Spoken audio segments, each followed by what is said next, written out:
오늘도 하나님 말씀을 듣고 기도회로 모였사오니 今日は神様の御言葉も聞き、祈り会にこういうふうに集まりました。 하나님의 말씀을 깨닫게 하시고 神様の御言葉を悟ることができるようにしてください。 말씀에 의지하여 기도하올 때에 御言葉によって、祈るとき、 주님을 만나게 하옵소서. 私たちの祈りを通して主と出会うことができますように導いてください。 예수님 이름으로 기도합니다. イエス様皆によってお祈りいたします。アーメン。ルカさん、はい。 자, 오늘은 로마서 大丈夫。今、そんなに入ってる。 11장입니다. 大丈夫。今日はローマの11章です。よしよし。ほら、みんなで図にしてるよ。パパが来たの？パパが来た。 11장은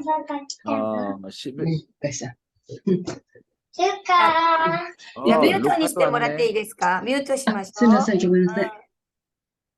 루카도 오고 아이도 오고 ルカちゃんも来て、アイちゃんも来て。いいよね。 예.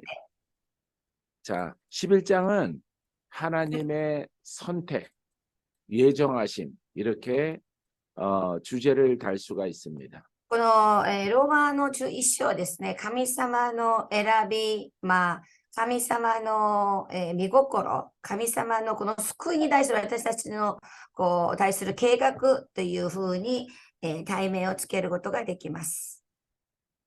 율법의 시대가 지나가고 복음의 시대가 도래했습니다.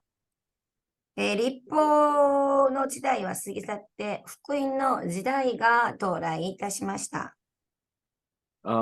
하나님은 율법의 시대가 지나가고 율법의 시대가 도래했는데 율법은 이스라엘에게도 그다음에 이방인에게도 구원이 되는 하나님의 진리입니다. ですね、福音は、異邦人、もちろんユダヤ人はもちろん異邦人にも、救いに至らす真理であります。 하지만 유대인들은 율법이 지나가고 복음의 시대가 왔는데 율법을 그대로 믿으려고 합니다. しかしユダヤ人はですね、もう律法の時代を過ぎ去ったにもかかわらず、まだその律法のことを引きずってですね、そのまんま信じようとしているわけなんですね。 자기들이 여태까지 믿었던 율법을 그대로 지키는 과오를 저질렀습니다. ですからですね、ユダヤ人はですね、このもう律法の時代を過ぎ去ったにもかかわらず、まだ日本の中に留まっているという過ちを犯しています。 하지만 이방인들에게 전한 하나님의 복음은 이방인들은 믿기를 시작했습니다. しかし日本人はですね、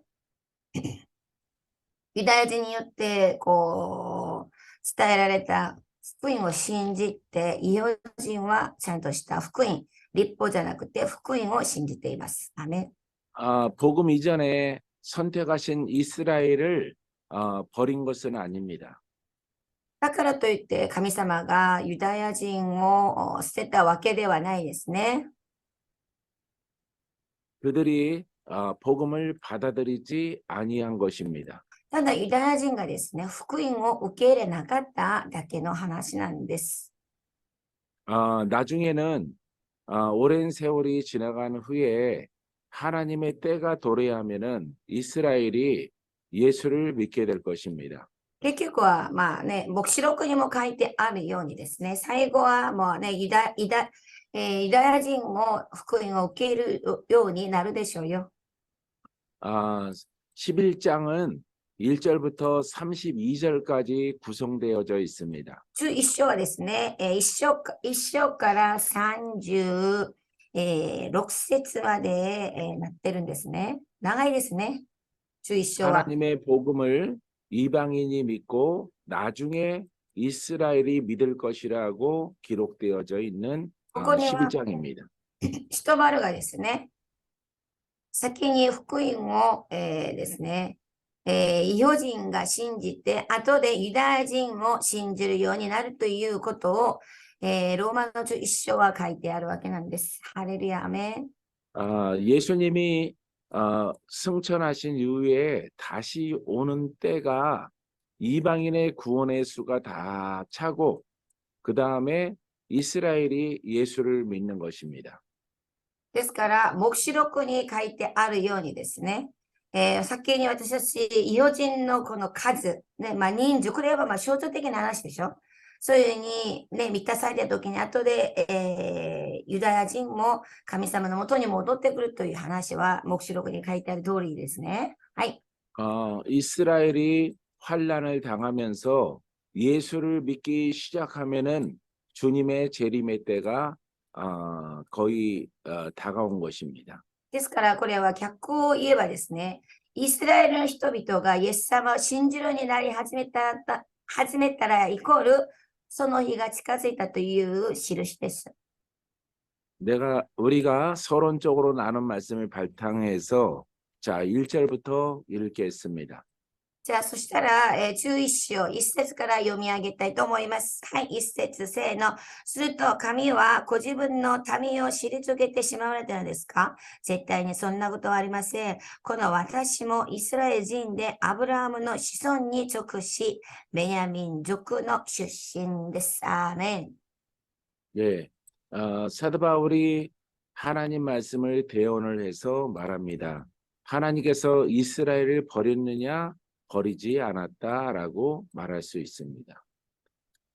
ですから、神様がイスラエルの人を捨てたわけではないということですね。 이스라엘에게도 예수를 믿으면은 너에게도 영생이 있고 구원이 있다 말하는데 이스라엘이 믿지 않는 것입니다. ですから、神様はですね、イスラエルの人も、福音を信じれば救われるのにと言っているにもかかわらず、イスラエルの人たちが信じなかっただけの話なんだということですね。 그래서 바울이 자신도 이스라엘 사람이다라고 말하고 있습니다. ですから、使徒パウルも自身もイスラエル、ね、ベニヤミン族の出身であるという書いてあるんじゃん。 혈통적으로 아브라함의 자손이다라고 말하고 있습니다. だから、血の筋、ね、それはアブラハムの子孫であるという使徒パウル自身も言ってあります。 자신이 속해 있는 지파도 12지파 가운데서 베냐민 지파라고 말하고 있습니다. そして中二部族の中で自分はベニヤミン族の出身であるというふうにね、言ってるんですね。 하나님은 유대인을 버리지 않았습니다. 神様はユダヤ人を決して捨てたわけではございません。 반드시 유대인들이 예수를 믿는 그런 날이 오게 될 것입니다. 必ずユダヤ人もイエス・キリストを自分の救い主として受ける日が来ます。アメン。 2절 はい、2節、はい。神はあらかじめ知っておられたご自分の民を退けてしまわれたではありません。それともあなた方は聖書がエリアに関する箇所を言っていることを知らないのですか？彼はイスラエルを神に訴えてこう言いました。アメン。 우리가 열심히 전도하고 열심히 신앙생활을 하다 보면은 이처럼 하나님께서 이스라엘을 구원할 때가 다가옵니다. ですから皆さんがですね、一生懸命伝道をするうちにですね、このようにイスラエルの人々も救われるその日が来るでしょうよ。 아직까지는 이스라엘이 예수를 거부하고 있습니다. 今まだイスラエルとはイエス様は自分の救いの人を受け入れることを今否んでますね。 하나님은 엘리야 선지자를 통해서 예수 그리스도가 이 땅에 오면은 이스라엘 백성들이 예수를 거부할 것이라고 예언했습니다.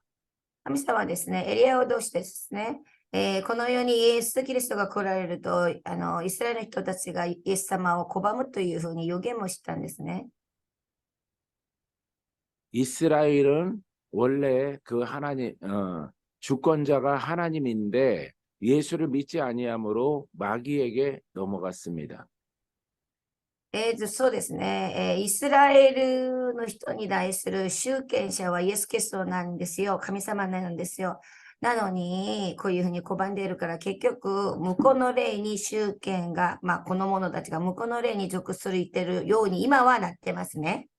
信じてない 아, から、イエス様をね、イスラエル人がね。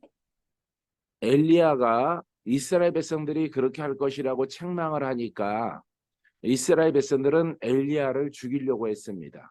ですから、エリアさん、預言者エリアがですね、イスラエル民に対していろんな、こうね、咎めるんじゃない、こうしていけないとか、だからエリアを殺そうとしたわけじゃん。はい。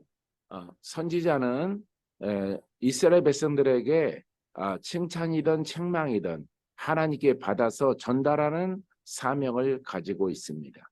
ですから、預言者はですね、神様から御声を受け取ってために、ね、それをお伝えするんですが、それは褒め言葉でもあっても、叱責、こうね、咎めることだっても、そのまま伝えないといけない使命を持ってますね、預言者は。はい。 하나님의 선지자의 말을 듣지 아니하고 바알의 거짓된 선지자의 음성을 듣고 순종하는 이스라엘을 볼 수가 있습니다. ですからですね、神様の御声を聞き従うより、パール、ね、この偽りのこの偽のものの声を聞き従いですね、神様を背く罪を犯してしまったイスラエル民ですね。 예, 3절 3節、はい。主よ、彼らはあなたの預言者たちを殺し、あなたの祭壇を壊し、私だけ残されました。彼らは今私の命を取ろうとしていますため。 엘리야가 하나님의 책망의 소리를 이렇게 이스라엘에게 전하였습니다. ですからですね、こういう、このようにそう書いた通りですよ。 이스라엘은 올바른 하나님의 소리를 전달하는 선지자들을 다 죽였습니다. ですからさ、正しい声を聞き、神様から正しく伝えようとする、多くの旧約の預言者たちをイスラエル民を殺そうとしたということを言いたいのよ、今ね、この箇所ではね。 마지막 남은 엘리야까지도 이렇게 죽이려고 하는 것을 엘리야는 이렇게 고발하고 있습니다. ですから、最後残ったエリアまで殺そうとしたということね。はい。 4절 はい、4節。はい。ところが、彼に対して何とお答えになりましたか。パールに膝をかがめていない大使7000人が私のために残してあるというふうにね。アメン。 예, 하나님께서는 올바른 선지자들을 다 그들이 죽였을지라도 그 제목으로 7천을 남겨두셨다라고 말하고 있습니다. ですから書いてある通りだよ。こういうふうに7000人はこうパールにひざまずかない、ものを残してあると。はい。 우리는 하나님의 말씀에 순종해야 합니다. ですから私はどういう状況に置かれていてもですね、神様の御言葉に従順しなければならないわけなんです。アーメン。 하나님의 뜻 가운데 행하면은 하나님께서는 하나님의 뜻에 순종하는 자의 편에 반드시 서 계십니다. 神様はですね、必ず神様の味方を持つ者の味方でございますよ。アーメン。 5절 5節聖の、それと同じように今も恵みの選びによって残された者がいます。 사람이 보기에는 의인이 다 죽은 것 같고 없는 것 같을지라도 하나님께서 남겨둔 의인과 선지자가 있다라고 말하고 있습니다. ですからですね、もう基人はいない、一人もいない。その話じゃないんだ、今ここの場所は。そうじゃなくて、もうみんなクリスチャンはいないと思われたとしてもですね、こういうふうに7000人のね、切り株を残したようにですね、残してくださるという。 세상이 악하여 예수를 믿지 않는 사람들이 많은 것 같을지라도 하나님은 올바르게 믿는 자들을 곳곳에 이렇게 감춰두고 있습니다. ですから、この世がね、罪が満ち溢れですね、悪に満ち溢れていてもですね、あちこちにこういうふうに神様を礼拝するものを残してくださっています。アーメン。私たちのようにね、アーメン。 하나님으로부터 선택받은 사람은 예수를 믿고 거듭난 영의 사람입니다. 神様から選ばれたものは、イエス様を信じ、新しく生まれ変わった新しい子孫者の私たちでございます。アメン。 영의 사람은 마귀를 대적하는 권한이 있는 특징을 가지고 있습니다. こういうふうに新しく生まれてきた私たちを霊の人というんですが、この霊の人というのは、マルクの16の18のようにですね、私なりに悪霊を追い出すものですね。アメン。 우리가 하나님의 뜻 가운데서 예수를 믿고 복음을 깨달아서 올바르게 순종하는 의무를 가지고 있습니다. ですから私たちは霊の人はですね、神様の御言葉を正しく、福音を悟り、従順すること、それが私たち霊の人としての義務ですね。 하나님의 진리에 올바르게 순종하면은 우리에게 하나님의 영적 권세와 그다음에 은사와 그다음에 건강과 장수를 주십니다. 神様の、神様に従順して生きていくならばですね、こういう霊の人はですね、神様からいろんな、霊的な祝福ももちろん、富もそうですし、健康も与えてくださいます。今ですね、先生からすごいぐんぐん流れてきてるんだよ。私ね、上半身がもうすごい、こう、シープを張ったようなすごい癒しがあります。だから、信仰によって受け取ってくださいね。先生、しっかり見て先生、私見ないで。 오직 예수 그리스도의 복음만이 우리에게 의롭게 하는 권한이 그 말씀 속에 있습니다. ですから、イエス・キリストの福音だけが私たちにそういうふうに、神様の力、癒し、富、すべて霊的なものを与えてくれる権威が、くださる権威が見言葉にありますね。福音にありますね。アメン。 6절 6節 읽어주시기 いきます。 바랍니다. はい。もし恵みによるのであれば、もはや行いによるのではありません。もし、そうでなかったら恵みが恵みでなくなります。アーメン。 우리가 영의 사람으로 거듭나는 것은 행위의 의로 되는 것이 아닙니다. ですが、私たちが霊の人になる、新たに生まれてくるということはですね、行いによるのではないでしょ。はい。 행위의 의는 율법을 말하고 있습니다. だから行いによる義に至らすのは立法でしょ、立法。ね。 선행과 착함의 율법의 의를 평생 동안 그것을 실천했을지라도 의인이 될 수가 없습니다. ですから、自分の義あるじゃない良い行い、善行、施し、いくらやったってその人は記事になることは決してございませんよ。信仰による、福音を信じる信仰によってですよ。基準はね。はい。 예수 그리스도는 영적이신 분이고, 말씀도 복음도 영입니다. 복음イコールイエスにイコール4人ね。 예. はい。イエス・キリストのイコール福音。ね。福音イコール霊ですよね。アメン。言葉は霊。はい。 그래서 그 영적 그 복음을 내 안으로 영으로 받아들일 때에 내 심령이 거듭나는 것입니다. 森が아니고요。 그렇죠. 守る。はい。ですから私たちは福音をですね、頭の知識じゃなくて、この胸の心にですね、受け入れること。霊で受けること大事だよ。アーメン。そういう時私たちが力を受けたり変わっていきます。アーメン。 우리가 처음에는 영적으로 묶여 있기 때문에 스스로 그 영을 받아들이기가 매우 힘들어요.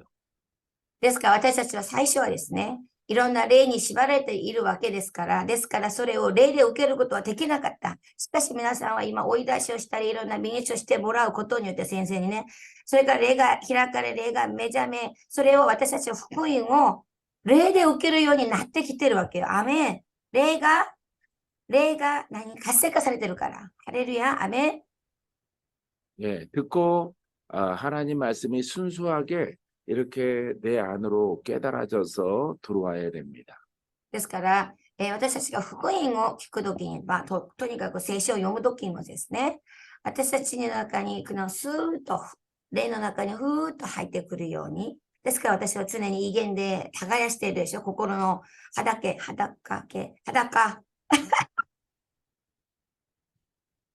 그래서 처음에는 이렇게 안수도 받고 안수를 이렇게 준비된 사람이 안수를 했을 때에 내 속에 있는 나를 묶고 있던 영들이 이렇게 드러나게 되어집니다. ですから先生のようにですね、備えられている方、結局力がある方によって暗視を受けてもらうときにですね、その中深いところまで一人が入り、ハレルヤ、私たちが解かれていくわけなんです。ね。 그래서 네. 복음을 깨달아서 내 안에 모셔드리면은 어둠의 영, 질병의 영, 저주의 영들이 이렇게 떠나가게 되어집니다. ですから私たちがですね、福音を悟り、頭の知識ではなく霊で受け取った時に、私たちの中にある闇のものが出ていき、霊がもっともっと浄化され、活性化され、清められ、ハレルヤ、アメン。 예, 율법적인 신앙은 예, 그 율법을 읽고 사람이 이렇게 지키려고 애를 쓰는 겁니다. ですから立法はですね、その立法、モーセの旧約の立法はただ、それを人間の力で守ろうとするからできるわけないじゃん。ね。 복음이 영이라는 사실을 알고 내 안에 임하소서 이렇게 하면은 예, 돕는 자가 함께 연합함을 통해서 내 안에 임할 때에 내 안에 병을 일으킨 마귀도 떠나가고 예, 귀신도 떠나가고 그래서 진리를 알고 진리 가운데 순종하면은 이렇게 자유함을 얻게 되어지는 표적을 보게 됩니다. 지금 말씀하신 복음이 성령이 말씀하시는 거죠? 네. 자,ですね、私たちが福音イコール聖霊様でしょ？アメン。それが霊じゃん。その霊を私たちがだから聖書を読んでも、もしもし、聖書は聖霊の霊感によって書かれてあるんやん。ね。ですから、この福音に、この聖書を読んで、神様を受け取る中に、だからこれは先生がおっしゃることは、私から言えば、聖霊様を認識することが大事だと思う。私たちに誰がいるのか。聖霊によって私たちが共に聖書を読み、福音を受け入れる。そしてこういうふうに先生みたいに備えられた方々に安心してもらうときに、アメン。私たちの中にはもっと清められ、耕され、早く霊が開かれ、力が現れるようになります。アメン。 7절 읽어주시기 7節せーの。ではどうなるのでしょう。イスラエルは、追い求めていたものを獲得できませんでした。選ばれたものは獲得しましたが、他のものは堅くなにされたのです。はい。 이스라엘 백성이 예수를 믿어야 심령이 거듭나고 이제 복음의 의인이 되는데 이스라엘이 이렇게 자기들은 율법을 통해서 의롭게 되려고 하지만은 그것을 얻을 수가 없어요. ですから、イスラエルの人はですね、この人たちはイエス様を拒んでるじゃん。だから、立法ばっかり守ろうとしてるんじゃん。ほら。ね。今もそうやってるんじゃん。だから、ここには救いがないんですね。いくらや 그래서 っても。 오직 택하심을 복음으로 택함 받고 예수 그리스도로 택함 받은 자만 의롭게 되어지는 거예요. ですが、結局ですね、イエス・キリストを信じ、ハレルヤ、選ばれた人、聖霊を受けた人だけが救われるわけなんです。アメン。 하나님의 기준 가운데서 오직 예수 그리스도의 복음을 받아들인 자만 의롭게 되어지고 나머지는 어떠한 선과 거룩한 어떤 종교를 갖고 있을지라도 그들은 영의 사람이 될 수가 없고 거듭날 수가 없어요. ですから、イエス・キリスト以外には救いの道はない。結局、他の宗教いっぱいあるんですが、そこには救いがないということをいくら一生懸命善を行い、良いことをたくさんしてもですね、そこには救いは決してございませんよ。と。アメン。 예, 8절 8節、はい。 읽어주시기 바랍니다. を抱えている通りです。神は彼らに鈍い心と見えない目と聞こえない耳を与えられた今日に至るまで。はい。 세상에 속한 사람들은 이 진리는 선택받은 사람만 깨닫고 믿게 되어져 있습니다. ですからですね、いっぱい、多くの人がこの地球の中に住んでいてもですね、この福音を、信じる人は選ばれた人ですね。みんなが信じるわけではないじゃない。堅くなの心にしたって書いてあるんじゃん。アーメン。 복음은 살아있는 말씀인데 보이지 않는 겁니다. 福音はですね、生きてる御言葉であるゆえに、そして目に見えるものではないんですね。霊は目に見えないでしょ。うん。 율법과 세상에 있는 종교는 그 보이는 책을 가지고 믿는 것입니다. ですが、立法とかこの世の宗教はですね、目に見える本を見て信じるわけよ、本。自己流のほら、教えとかあるやん。 그래서 사도 바울은 복음은 하늘에 속한 말씀이고 종교는 땅에 있는 것이라 율법은 땅에 있는 것이라 말하고 있습니다. ですから、使徒パウロはですね、神様は天にあるもの、ね、福音は。でも、 그래서 はい。 땅에 있는 말씀을 따라가면은 영적으로 우둔해진다. 감각이 없어진다. 이렇게 말하고 있어요. ですから、福音は天に属してあるものとすればですね、逆に立法は地に属してあるということ、そういう目に見えるこの立法を、目に見えるや立法はですね、行いによることだからですね、そればっかり求めていくと、まあ、滅びていくということですね。 이스라엘 백성들은 예수와 그 복음을 모르기 때문에 혼미한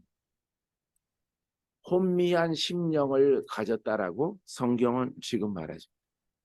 ですから、イスラエルの民はですね、神様を信じなかった、堅くな心を持っていた。だから、まあ、惑わしとかこうね、目をくらます霊を持っていたということを表現しています。 영적인 눈을 가지고 진리의 말씀을 이렇게 깨달아야 되는데 이스라엘 사람들은 예수를 거부함으로 이렇게 눈이 어두워졌다라고 말하고 있습니다. ですから、神様を霊で受け取り、神様を信じなければならなかったイスラエルの民はですね、鈍くなったゆえにさ、鈍くなった心、まあ、見えない目を持っていることによって神様を受け入れない、信じなかったということですね。 이스라엘 백성들은 귀를 갖고 있는데 이렇게 사람의 소리는 들을지라도 이 복음은 깨닫지 못하고 듣지를 못하는 거예요. 영적 귀가 없기 때문에. イスラエル民はですね、肉の耳は持ってるから、この立法はわかるけどさ、霊の耳と目がないからさ、福音を悟ることできなかった。 자, 9절 읽어주시기 じゃあ 바랍니다. 9節、旅でもこう言いました。彼らの食卓は彼らにとって罠となり、網となり、つまずきとなり、報いとなれ。はい。 예수를 믿지 아니하니까 밥은 먹는 것을 말하는 것인데 말씀도 복음도 먹는 거예요. だから、ね、私たちが御言葉を食べるという言葉をよく使うじゃない。だからここに彼らの食卓は彼らにとって罠となり、彼らが食べてる食卓って何なの？立法でしょそういう意味じゃこれは。이스라엘은 율법만 취하기 때문에 거기에는 올무와 덫이 있다라고 말하고 있습니다. ですから、イスラエル民の食卓、彼らの食卓はイスラエルの民の食卓ね。それは結局イコール立法を言いますね、立法。ね。율법。ですから、その立法が逆にその人の罠となり、はい、そうなったわけよ。つまずき者になったわけよ。立法がね、よっかろと死んだ者が逆にね、縛りになったわけよ。 율법이라고 하는 말씀을 취하고 의롭게 되고 싶은데 이 덫에 걸려서 의인이 될 수 없다라고 하는 비유를 지금 말하고 있어요. 말했는데. 말했어요? 예. 예. 보응이 되게 자, 9절, 10절 말씀. はい、じゃあ10節、その目はこの目はくらんで見えなくなり、その背はいつまでもかがんでおれ。はい。 예수 그리스도를 거부하니까 영적 의미로 선명하게 하나님의 뜻을 보지 못하고 말씀을 보지 못하고 그것을 눈이 흐려졌다라고 말하고 있어요. ですから結局イスラエル民はですね、もう目も見えなくこうくらんでったんですな。ね。だから結局、霊の目耳が塞がれてるから、イエス・キリストを信じれなかったわけよ。そんな話です。 이들의 신앙이 이렇게 굽어졌다. 사람이 척추가 반듯하게 서야 되는데 지금 등이 굽어졌다고 말해서 기형을 말하고 있는 것입니다. ですが、 예, ここにですね、 기형적인 신앙을 가지고 있다. ここにですね、目ははぐらんで見えなくなり、その背はいつまでもかがんでおれ、こういうふうに、これさ、こう、普通背ではこれ、まっすぐに伸ばしていないといけないじゃない。形が崩れたということね、体のね。そういうふうに、なんというの、そういう子供いるじゃない。こう、曲がった背中持ってるとか。あれなんというの、奇形。変な形の人。 예수 그리스도를 믿는 자만이 기형이 안 되고 올바른 의인으로 될 수 있으며 장차 하나님의 나라에 들어갈 수 있습니다. まあ、さっきの言った言葉、このね、10節は比喩じゃん、比喩。11節、まあ、なんというの、10節、9節全部比喩だったじゃん、比喩、比喩。ね。しかし、鬼人はまっすぐかっこよく背中が、ね、パーンと数字がね、わかるでしょ。そういう正常な人、そういう鬼人になりますよと。ハレルヤ。 이스라엘이 원래 하나님의 의인이었었는데 예수 그리스도가 오는데 거부함을 통해서 이렇게 다 신앙이 망가져 버린 거예요.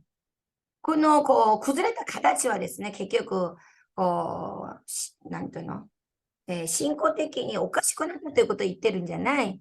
霊的な意味を取ればさ、神様を受け入れなかったことによってですね、 11절 11節、はい。では、尋ねましょう。彼らがつまずいたのは倒れるためなのでしょうか。絶対にそんなことはありまへん。大抵彼らの違反によって救いは異邦人に及んだのです。それはイスラエルに妬みを起こさせるためです。アーメン。ハレルヤ。 이스라엘이 예수 그리스도를 복음을 믿지 않고 있지만은 그들이 완전히 끝났느냐? 그렇지 않다. だからイスラエルとかですね、今は賢者はイエス様を受けてない。福音信じてない。だからもう終わりかイスラエルは違いますね。ということを言って。 예, 하나님의 구원의 계획이 있다라고 하는 것입니다. 神様のね、計画がね、黙示録に、계시록에 있는 거라는 거죠. 예, 예. ね、計画があるわけね。はめ。 복음은 이스라엘 이렇게 예루살렘에서 시작됐어요. もともと福音はイエルサレムから始まったわけだったんですか。 그런데 예루살렘뿐만 아니라 이스라엘은 다 예수를 믿지 아니하므로 그 바턴은 로마와 아시아 전 세계를 한 바퀴 돌게 되어져 있습니다. ですから、イエルサレムから始まった福音はですね、イエス・キリストはですね、受け入れたことによって、各地方、各国に、ね、分散されていったじゃない。結局、地球をね、一回こう巡回して戻ってくる。 전 세계 모든 하나님의 택한 종족과 백성들이 다 믿고 다시 이스라엘로 돌아갑니다. 말했는데요. 말했어요? 아유, 똑똑하셨. 예. 근데 이스라엘이 이제 다른 나라와 민족들이 자기들의 하나님의 이름을 부름을 통해서 시기가 이스라엘로 시기나게 한다. 이렇게 말하고 있습니다. はい。だからですね、ほら、子供たちもさ、ね、ルカと、まあ、そんな話やめる。とにかく、イスラエル民が妬むようにさ、そういうふうに神様、異邦人がね、結局たくさん神の皆を呼び、求め、それで逆にイスラエル民が焼きもちを焼くようにさ、そうにして、最後はイスラエル民も救われるということですね。神様のこう計画ですね。 하나님의 이름을 부르면서 다른 나라들이 아주 형통하고 잘 되게 되어져요. 그때 그 시기가 나서 이스라엘도 우리도 예수 이름으로 여호와를 섬기자라고 결정을 합니다. ですからですね、異邦人の人たちがですね、神様、死を求め、またうまく、上手に、なんかすごい豊かになり、うまくね、仕事がない。だから、みんなうまくいってるのを見てさ、イスラエル民も、やきもちを入れて、自分たちも、今はよ、もう、私たちも神様信じようというふうになっていくわけということですね。 그들은 하나님의 위대한 성민이었지만은 그 바톤은 이방인들에게 이렇게 다 미국이나 이런 나라 기독교 나라에게 다 한국이나 이렇게 다 넘어갔어요. 그 ですから、 축복권이. はい。ですからですね、結局、最初はイスラエルの民のための福音、ね、イエス様だったんだ、最初はね。それが結局、他の異邦人に行っちゃってさ、ね、アメン、バトンがね、渡され 12절 11節、はい。では尋ねましょう。彼らがつまずいたのは倒れるためなのでしょうか？絶対にそんなことはありません。彼らの違反によって救いが異邦人に及んだのです。それ言うんだじゃん、11節。12節。アメン、もし彼らの違反が世界の富となり、彼らの失敗は異邦人の富となるのなら、彼らの完成はそれ以上どんなに素晴らしいものをもたらすことでしょう。アメン。 이스라엘의 그 풍성함이 다 사라지고 이렇게 자꾸 보잘것없는 민족과 나라가 되어짐을 통해서 또 세상에 예수를 믿는 사람들은 풍성한 하나님의 축복을 받는 것을 그들이 깨닫게 됩니다. ですから、イスラエル民は結局、悟るようになるということ、自分たちの、ね、富がですね、他の人が、自分たちは貧しくなり、他の人はね、富んだものになっていくとかさ、ね、こういうふうに、異邦人に、そういうふうなことが現れ、結局この人たちも、神様に戻っていくというふうになるということですね。 이스라엘은 실패가 많은 이런 나라로 전락하지만 예수를 믿는 이방인들은 풍성하게 되거든. 예, 이것을 보고 있는 것입니다. 예, 그래서 예수를 믿게 되어집니다. 13절. 13節。じゃあ13節いきますね。そこで異邦人の方々に言いますが、私は異邦人の人ですから、自分の務めを重んじています。はい。 사도 바울이 이제 12절까지 이스라엘의 그 과정을 지금 이제 설명을 했어요. 이제 13절은 사도 바울이 자기 자신에 대해서 이렇게 로마에 있는 이방인의 성도들에게 말하고 있습니다. だから 요 13 끝에 節 것만 は、 얘기했어요. 끝에 하이. 것만 얘기해 하이. 주시면 돼요. はい。13節はですね、13節からは、シトバル知識のことを例えで言い始めてます。12までは、1節から12まではイスラエルのことを言ってましたよ。はい。今からはシトバル知識のことを言います。はい。 사도 바울이 본인은 이방인에게 복음을 전하게 된 것을 아주 매우 영광스럽게 생각한다. シトバルは自分は、はい。異邦人に福音を伝えることをすごいプライドを持ってました。誇りを持ってました。 14절 14節、そしてそれによってなんとか私の東国人に妬みを引き起こさせて、その中の幾人でも救おうと思っているのです。 하나님은 이 골육은 바울의 혈통, 예? 하이. 베냐민 지파와 그 다음에 이스라엘 사람들로 하여금 희귀하게 하여 이방 사람들이 이제 잘 된단 말이에요. 예, 네. 서방이 예수를 믿는 나라들이 너무 잘 되게 돼요. 그때 희귀하게 하여 시기가 일어나는 거예요. 이제 그들이 예수 이름으로 여호와를 섬기니까 그들 중에서 얼마를 구원하려 함이라. 그러니까 이스라엘 중에서 14만 4천 명이라고 들어봤죠, 계시록에. 네. 예, 그 숫자, 그 상징적인 그 상징 숫자예요. 예, 상징적인 숫자. 예, 그래서 지파마다 12,000명씩 이렇게 완성수잖아요. 12는. 그렇기 때문에 하나님의 정하신 12지파 가운데서 얼마 부분들을 그들이 야, 우리도 안 되겠다. 예수의 이름으로 하나님을 섬기자 해서 하나님의 뜻은 그들 가운데에서 구원받게 하는 그 목적을 하나님이 가지고 계신 거예요. ですから、14節はですね、シトバル自身の、親戚とかを含めですね、知り合いを含め、黙示録に出てくる14万4千人の、あれは、象徴的な数字じゃない？だから、それは、中二部族のことじゃない。ね。ね。だから、そのように、神様を信じるものを選んで、以上です。はい。 예. 그래서 우리는 이런 징조가 이스라엘에 일어나거든. 주님의 때가 다 됐구나. 이렇게 우리가 준비를 해야 되는 것입니다. もしもし、先生、목사님, 네.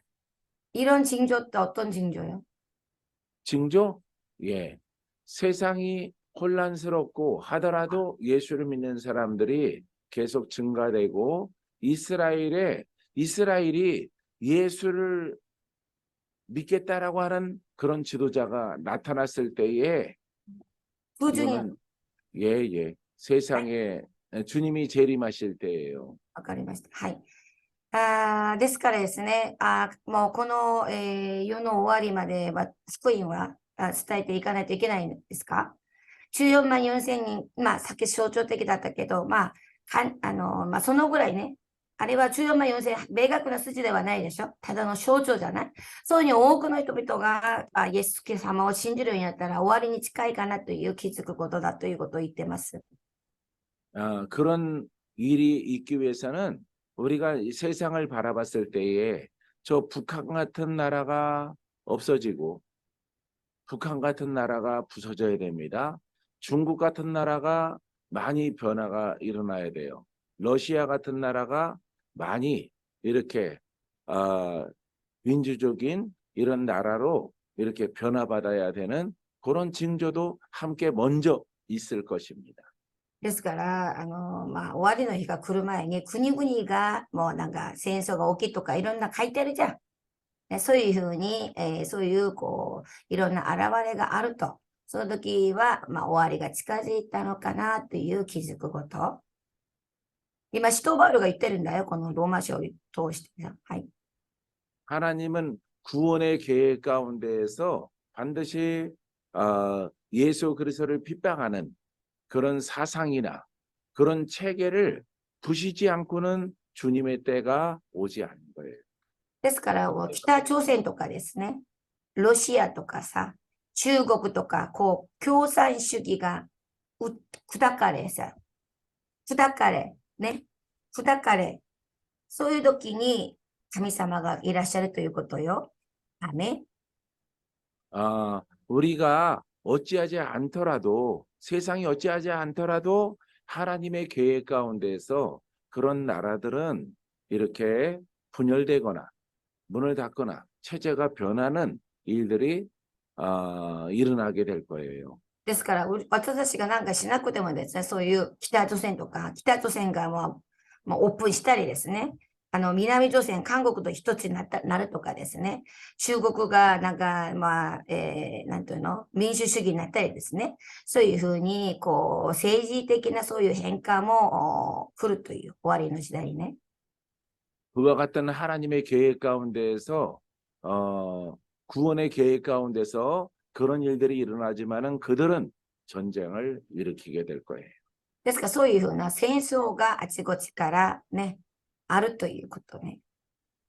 자기들의 체제를 지키기 위해서 커다란 전쟁을 일으킬 것이고 어쩌면은 이스라엘을 공격할 수 있습니다.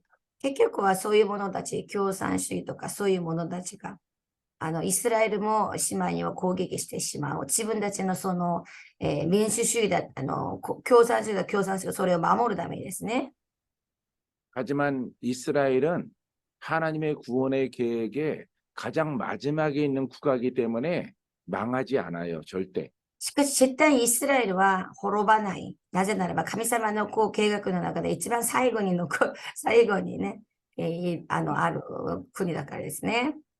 예, 아랍의 그런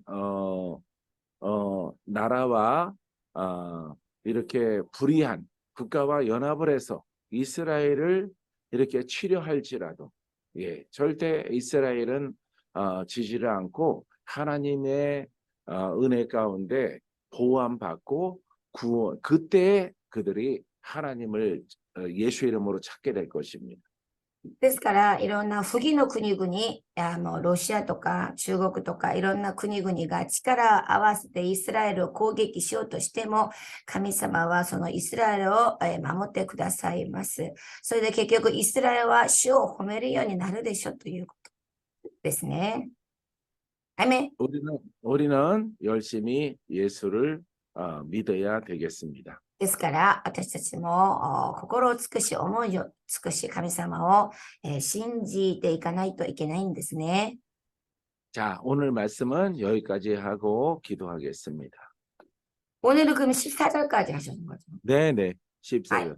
예, 15절, 예, 다 다음 네, 주에 네, 네, 네. 함께 하겠습니다.